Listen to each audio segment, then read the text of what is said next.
সবাই তো সবকিছু বলে, অনেকে হয়তো কাপ দেখে করে, অনেকে হয়তো প্লেয়ার দেখে করে, অনেকে মেসিকে দেখে করে, নেইমারকে দেখে করে। তবে আমার কাছে মনে হয় যে আমি ছোটবেলা থেকেই ব্রাজিল টিমটাকে দেখে মানে করতেছি। আমি সবসময় শুনে আসছি কাকার কথা, আমি শুনে আসছি হচ্ছে যে নেইমারের কথা। তো সেই জায়গা থেকে আমার মনে হয় অ্যাজ এ টিমটাকে আমি আসলে পছন্দ করি বিধায় আমি ব্রাজিল করি। আর 5টা বিশ্বকাপ তো আছেই, অনেক রেকর্ডস আছে যেগুলো রেকর্ড আসলে ভাঙতে পারবে না।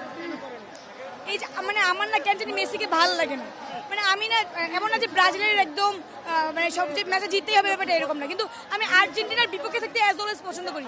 এটা একটা প্রশান্তি কাজ করে, এটা আসলে মানে বাই নেচার চলে আসছে অটোমেটিক। আমি মনে করতেছি 7টা গোল দিবে এবং আগের যে রেকর্ড আছে আমাদের সেই রেকর্ডটা ভেঙে আজকে আমরা এমন একটা রেকর্ড করবো যে আমরা পরবর্তীতে আমাদেরকে কেউ আর ওই যে 7 আপ যে কথাটা আছে সেটা আমাদেরকে শোনাতে পারবে না। ভোগান্তি ভুলে চলে আসুন রিগালে, ওয়ারেন্টি সহ স্টাইলিশ কালেকশন নিয়ে রেডি রিগাল ফার্নিচার। 7টা গোল দিবে, আসলে আমরা 7টা গোলের প্রত্যাশা নিয়ে আসলে মাঠে নেমেছি, দেখা যাক যে লাস্ট হাফে কি হয়।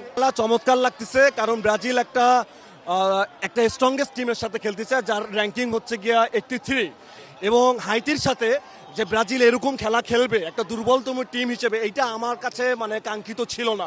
পেনাল্টিতে গোল দেয়নি, কারণ পেনাল্টি এখন পর্যন্ত পায়নি। তাছাড়া পেনাল্টিতে গোল দিবে কে? নেইমারের তো বেবি হবে আমরা শুনেছি।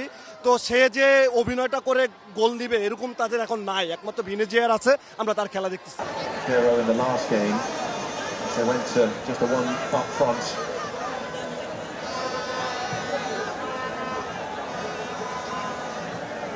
Santos is pushed on field all the way.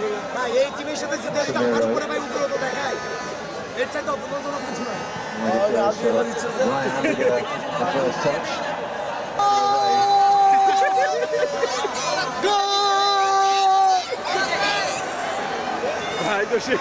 Brazil and Morocco end up winning both of their games. They tied each other, which means the tiebreaker there then goes to goals.